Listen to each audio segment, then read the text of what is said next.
Kaka-champion lang ng OKC Thunder pero kung ite-trade daw nila ang player na ito ay mas magiging dominante sila at makakabuo ng isang dynasty. At ano bang sinabi ni SGA kay Tyrese Haliburton nang nakalupasa ito sa sahig na hinangaan ng napakaraming tao?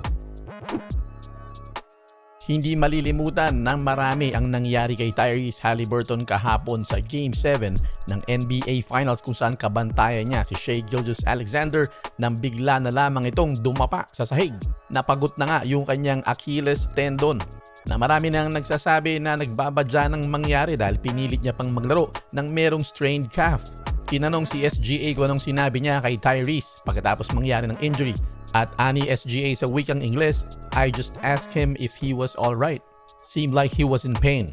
Dagdag pa ni SGA na ayaw daw ng lahat na makakakita ng ganito sa kahit na anumang sport. Kaya raw sa puntong yon ay talagang nalaglag yung kanyang puso dahil hindi niya raw ma-imagine na maglalaro ka sa biggest game of your life pagkatapos mangyayari lamang ang ganon.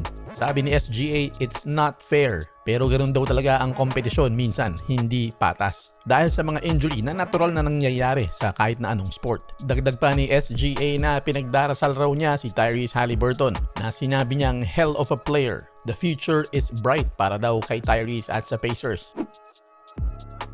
Kaka-champion nga lang ng OKC Thunder pero kung gusto nilang maging dynasty kinakailangan pa nilang magpalakas dahil umabot sila ng Game 7 sa Denver Nuggets at Game 7 din sa NBA Finals laban sa Indiana Pacers. At nitong padating na season maraming kupunan ang mag-i-improve sigurado. Isa na dyan ang Dallas Mavericks dahil nga rito sa pagdating ni Cooper Flagg na sinasabi ng Mavs na the real deal.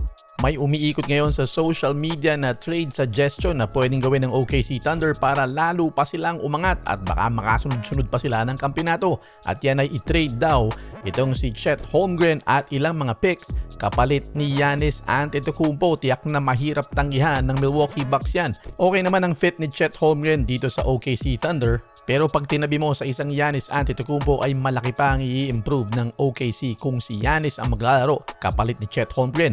31 anyos pa lang naman si Giannis at good pa ito para sa ilan pang pagpasok sa NBA playoffs. Malaking risk ito pero potensyal na malaki rin ang reward. At sa dami ng picks na hawak ng OKC Thunder ay hindi sila mauubusan ng ipapalit.